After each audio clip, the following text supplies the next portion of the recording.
प्रकाश chapter है class 10th का science का। प्रकाश का परावर्तन तथा अपवर्तन देखना है। यानी परावर्तन तथा अपवर्तन चैप्टर का ऑब्जेक्टिव क्वेश्चन देख रहे हैं, कक्षा 10 का भौतिक विज्ञान, परावर्तन तथा अपवर्तन। निम्न में से कौन सा पदार्थ लेंस बनाने के लिए उपयुक्त नहीं किया जाता है? तो मिट्टी का, मतलब लेंस बनाने के लिए किसका उपयोग नहीं होगा? तो आंसर हो जाएगा डी, मिट्टी का उपयोग नहीं होता है। एक उत्तल लेंस की क्षमता 1 डायोप्टर है, तो उत्तल लेंस की फोकस दूरी कितनी होगी? एक उत्तल लेंस की क्षमता 1 डायोप्टर है, तो उस लेंस की फोकस दूरी कितना है? +100 cm। आंसर सी होगा +100 cm।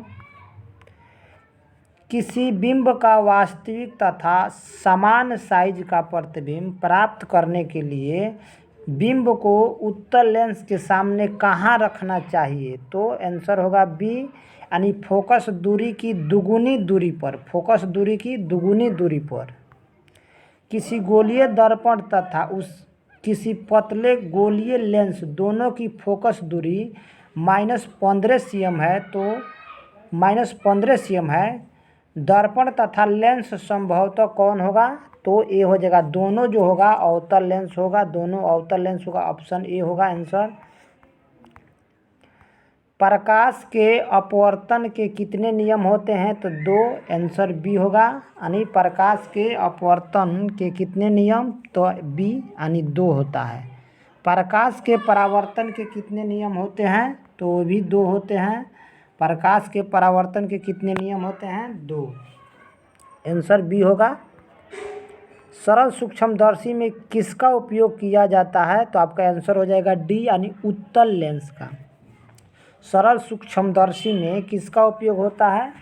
तो डी आंसर होगा, उत्तल लेंस का।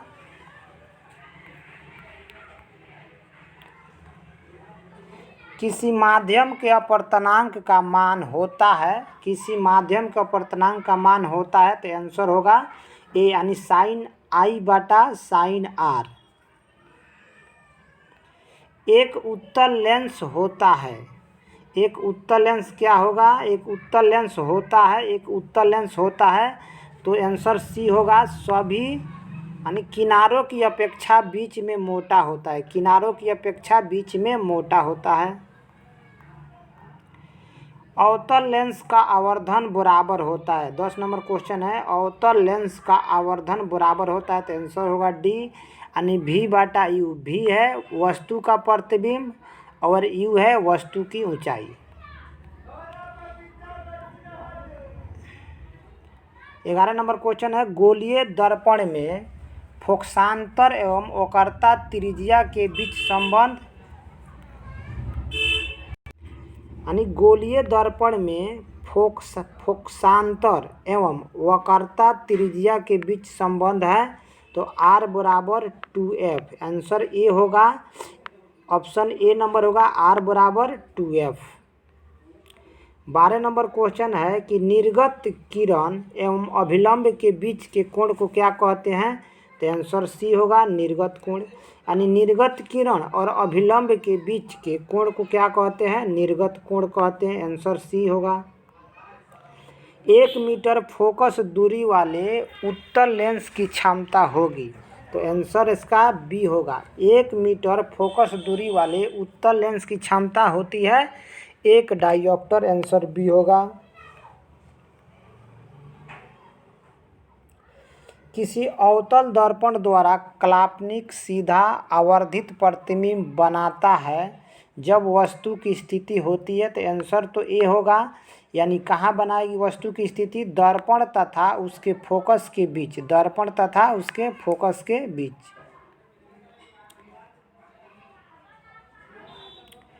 किस दर्पण द्वारा प्रतिबिंब सीधा एवं छोटा होता है? किस दर्पण द्वारा? तो आंसर ए होगा, उत्तल दर्पण द्वारा वस्तु का प्रतिबिंब सीधा और छोटा होता है। अवतल दर्पण है क्या है? आंसर ए होगा, अपसारी।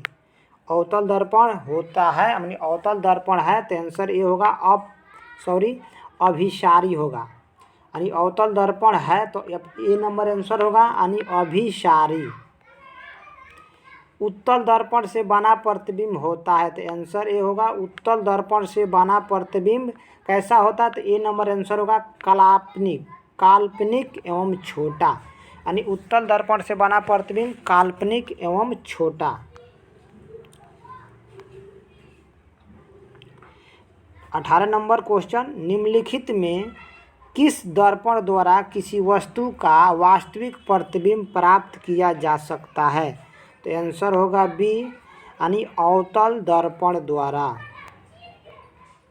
निम्नलिखित में से किसमें बड़ा और वास्तविक प्रतिबिंब बनता है। निम्नलिखित में से किसमें बड़ा और वास्तविक प्रतिबिंब बनता हो। तो आंसर हो जाएगा सी, यानी अवतल दर्पण। अवतल दर्पण में बड़ा और वास्तविक प्रतिबिंब बनता है।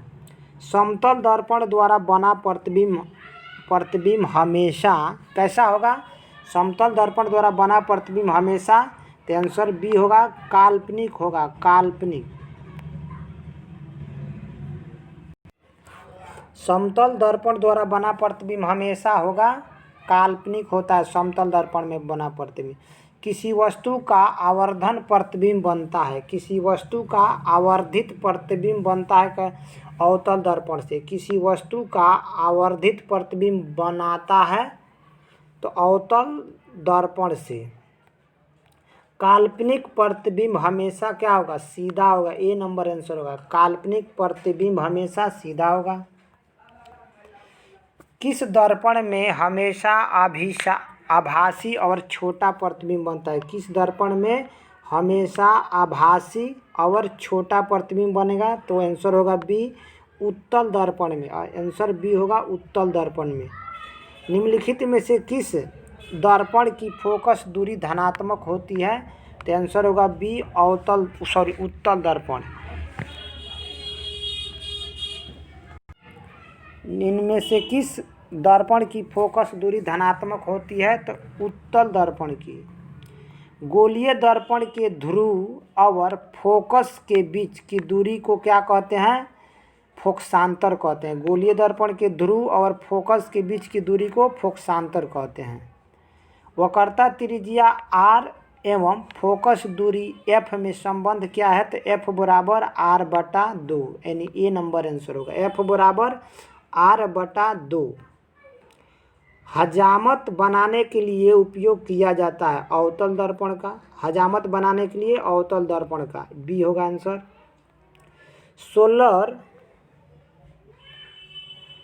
सोलर कुकर में प्रयोग किया जाता है अवतल दर्पण का, यानी ए नंबर आंसर होगा। सोलर कुकर में किस दर्पण का प्रयोग होता है, अवतल दर्पण का। सर्च लाइट की परावर्तक सतह होती है अवतल, आंसर बी होगा। सर्च लाइट की परावर्तक सतह होती है, तो बी होगा आंसर, अवतल दर्पण। रोगियों की नाक, कान, गले आदि की जांच के लिए डॉक्टर प्रयोग करते हैं कौन सा दर्पण का, अवतल दर्पण। ए नंबर आंसर होगा, ए ऑप्शन ए होगा अवतल दर्पण। पानी में डूबे हुए एक उत्तल लेंस की फोकस दूरी, पानी में डूबे हुए एक उत्तल लेंस की फोकस दूरी हवा में किसकी फोकस दूरी की अपेक्षा है। हवा में इसकी फोकस दूरी की अपेक्षा कम होती है, यानी बी आंसर होगा। उत्तल लेंस में बना प्रतिबिंब, उत्तल लेंस में बना प्रतिबिंब कैसा होता है, वास्तविक और उल्टा होगा, बी होगा आंसर। यानी उत्तल लेंस में बना प्रतिबिंब वास्तविक और उल्टा।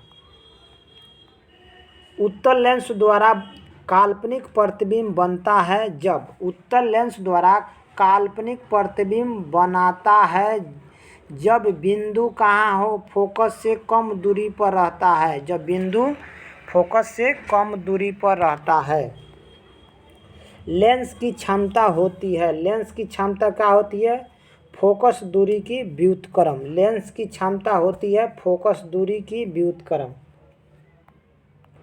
उत्तल लेंस में जब बिंदु F और 2F के बीच हो, उत्तल लेंस में जब बिंदु F और 2F के बीच रखी जाती है तब बना प्रतिबिंब होता है बड़ा और वास्तविक। बड़ा और वास्तविक। दो वक्रीय पृष्ठों से घिरे ठोस माध्यम को क्या कहते हैं? तो गोलीय लेंस कहते हैं। यानी दो वक्रीय पृष्ठों से घिरे ठोस माध्यम को क्या कहते हैं? गोलीय कहते हैं, गोलीय लेंस। यानी आंसर सी होगा, गोलीय लेंस होगा, गोलीय लेंस। किस लेंस का उपयोग कर दीर्घ दृष्टि दोष को संशोधित किया जा सकता है? यानी किस लेंस का उपयोग कर दीर्घ दृष्टि दोष को संशोधित किया जा सकता है? तो बी होगा आंसर, उत्तल लेंस। नई कार्तीय चिन्ह परिपाटी के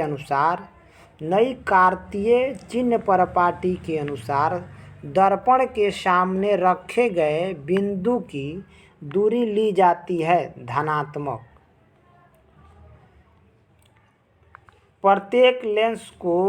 प्रत्येक लेंस के दो वक्रता केंद्र होते हैं क्योंकि क्वेश्चन है प्रत्येक लेंस के दो वक्रता केंद्र होते हैं क्योंकि ए नंबर आंसर होगा। यानी लेंस की दो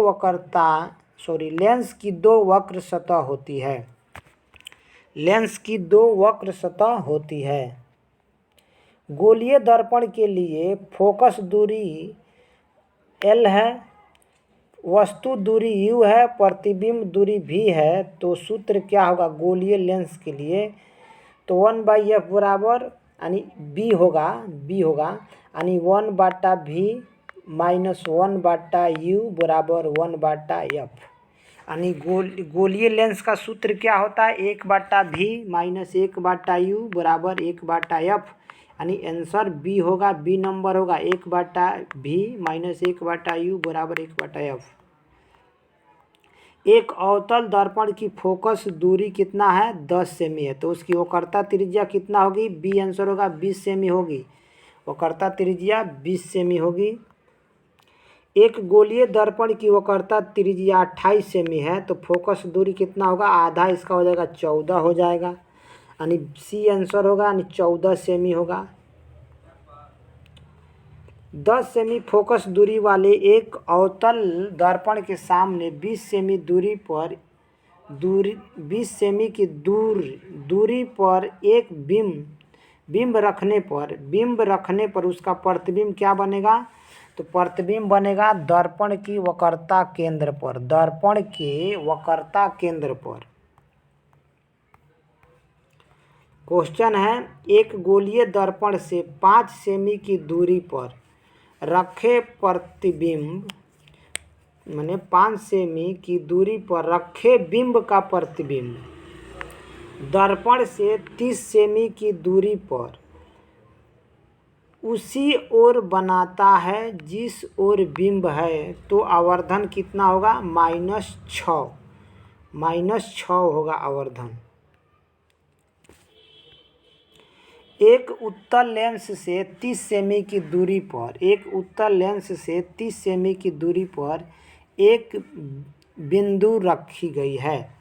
लेंस से बराबर दूरी पर वास्तविक प्रतिबिंब बनाता है। लेंस की फोकस दूरी क्या है? 15 सेमी। आंसर बी होगा, 15 सेमी होगा। एक उत्तल लेंस की फोकस दूरी 20 सेमी है। एक उत्तल लेंस की फोकस दूरी कितना है? 20 सेमी। तो लेंस की क्षमता क्या होगी? +5 यानी 5 डाईऑप्टर होगी। एक लेंस की क्षमता 5 डाईऑप्टर है, उसकी फोकस दूरी कितना होगा? -20 सेमी। एक लेंस की क्षमता -5 डाईऑप्टर है तो उसकी फोकस दूरी -20 सेमी होगी। लेंस की क्षमता 4 डाईऑप्टर है तो यह क्या होगा? यानी 0.25 मीटर फोकस दूरी का उत्तल लेंस होगा। यानी सी होगा, 48 का सी होगा। किसी दर्पण के सामने चाहे कितनी दूरी पर खड़े हो, ठीक, आपका प्रतिबिंब सदैव सीधा प्रतीत होता है तो संभवतः दर्पण कैसा होगा? तो दर्पण समतल होगा अथवा अवतल होगा। यानी डी नंबर आंसर होगा, दर्पण समतल होगा अथवा अवतल होगा। किसी शब्दकोश में पाए गए छोटे अक्षरों को पढ़ते समय आप निम्न में से कौन सा लेंस पसंद करेंगे? तो आंसर हो जाएगा बी, यानी 50 सेमी फोकस दूरी का अवतल लेंस। प्रकाश तरंग का उदाहरण है पराबैंगनी तरंग। प्रकाश तरंग का उदाहरण है, आंसर सी होगा पराबैंगनी तरंग। पराबैंगनी तरंग। दंत विशेषज्ञ माने दांत विशेषज्ञ किस दर्पण का उपयोग मरीजों के दांतों का बड़ा प्रतिबिंब देखने के लिए करता है? तो आंसर होगा बी, अवतल दर्पण। कौन सा लेंस अपसारी लेंस भी कहलाता है? तो अवतल लेंस को आप क्या कहते हैं? अपसारी लेंस कहा जाता है। अवतल लेंस को क्या कहा जाता है? अपसारी लेंस।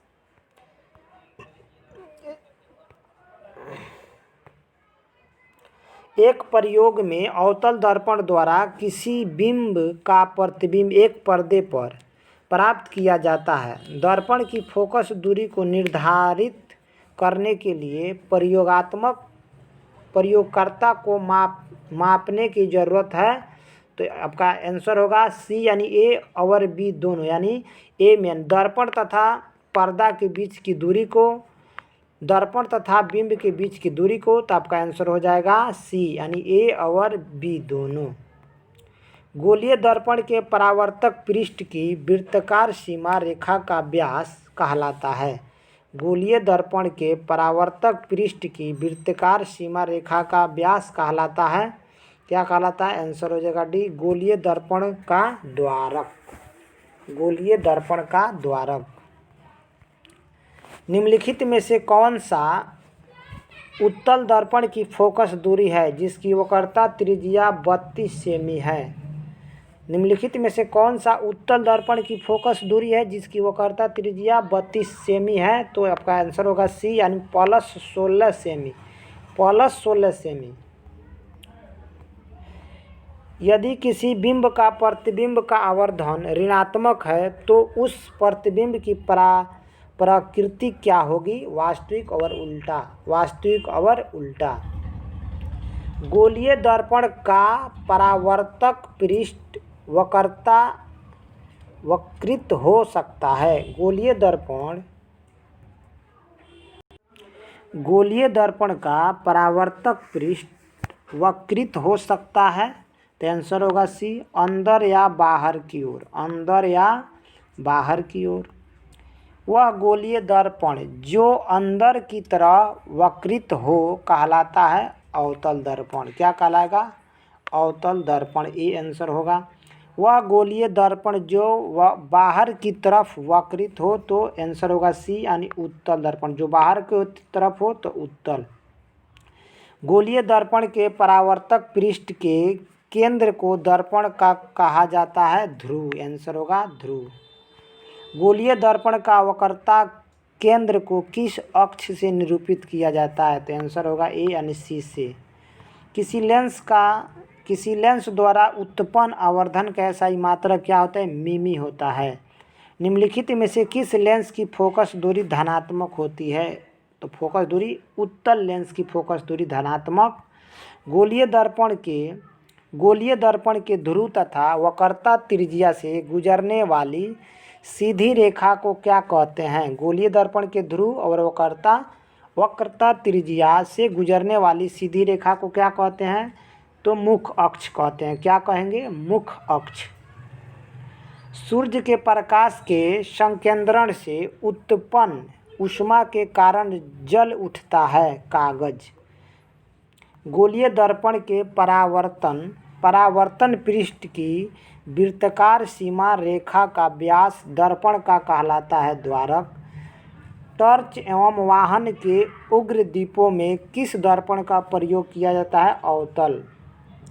टॉर्च एवं वाहनों के अग्रदीपों में किस दर्पण का प्रयोग किया जाता है? तो अवतल दर्पण। वाहनों के साइड मिरर में किस दर्पण का प्रयोग किया जाता है? वाहनों के साइड मिरर में किस दर्पण का प्रयोग किया जाता है? तो आपका आंसर होगा सी, यानी उत्तल दर्पण। इनमें से कौन दर्पण का सूत्र है? दर्पण का सूत्र पूछ रहा है तो ए नंबर हो जाएगा, यानी 1/v प्लस 1/u बराबर 1/f। इसमें सिर्फ माइनस लग जाएगा तो लेंस का हो जाएगा, प्लस रहेगा तो दर्पण का हो जाएगा। 1/v यानी ए नंबर होगा, ए नंबर 1/v प्लस 1/u बराबर 1/f। 70 का ए आंसर होगा। दो पृष्ठों से घिरा हुआ कोई पारदर्शी माध्यम जिसका एक या दोनों पृष्ठ गोलीय हो सकता है तो वह लेंस कहलाएगा। उत्तल लेंस को कहते हैं अभिसारी लेंस। अभिसारी लेंस। लेंस के लेंस के कितने वक्रता केंद्र होते हैं? तो लेंस में 2 वक्रता केंद्र होते हैं। लेंस के केंद्रीय बिंदु को क्या कहते हैं? माने लेंस के केंद्रीय बिंदु को कहते हैं प्रकाशिक केंद्र। लेंस के केंद्रीय बिंदु को कहते हैं तो आंसर बी होगा, प्रकाशिक केंद्र। जब किसी लेंस पर समानांतर किरणें आपतित होती है तो क्या कहलाता है? माने जब किसी लेंस पर समानांतर किरणें आपतित होती है तो क्या होता है? यानी कागज सुलगने लगता है, धुआं उत्पन्न होने लगता है। लेंस में कितने फोकस होते हैं? लेंस में 76 नंबर क्वेश्चन है, 76। लेंस में कितने फोकस होते हैं? 2 होते हैं। लेंस की क्षमता का सही मात्रक क्या होता है? डायोप्टर होता है। लेंस की क्षमता याद रख लेना, पूछता है। लेंस की क्षमता का सही मात्रक होता है डायोप्टर, ए होगा। उत्तल लेंस की क्षमता होती है धनात्मक। उत्तल लेंस की क्षमता क्या होती है? धनात्मक। अवतल लेंस की क्षमता क्या होगी? ऋणात्मक होगी। अवतल लेंस की क्षमता। प्रकाश गमन करता है सीधी रेखा में। एक अवतल दर्पण की फोकस दूरी 20 सेमी है। एक वस्तु दर्पण के ध्रुव से 30 सेमी की दूरी पर रखी गई है तो प्रतिबिंब कहाँ बनेगा? तो आंसर होगा ए, दर्पण से 60 सेमी की दूरी पर वस्तु की ओर। किसी अवतल दर्पण के सामने 30 सेमी की दूरी पर स्थित वस्तु का प्रतिबिंब दर्पण के पीछे 40 सेमी पर बनता है तो दर्पण की फोकस दूरी क्या होगी? 120 सेमी। एक गोलीय दर्पण की वक्रता त्रिज्या 20 सेमी है तो उसकी फोकस दूरी 10 सेमी होगी। जिस वस्तु से प्रकाश निकलता है उसे कहा जाता है प्रकाश स्रोत। जिससे प्रकाश निकलेगा उसे क्या कहते हैं? प्रकाश स्रोत। प्रकाश के किरणों के समूह को क्या कहते हैं? प्रकाश के किरणों। प्रकाश के जो किरण होते हैं उनके समूह को क्या कहते हैं? किरण पुंज। प्रकाश की किरणों का पथ पर दर्शाने वाले चित्र को क्या कहा जाता है? किरण आरेख। क्वेश्चन पहला चैप्टर में 86 क्वेश्चन था, खत्म हुआ। इसके बाद इसका दूसरा चैप्टर लेकर आएंगे।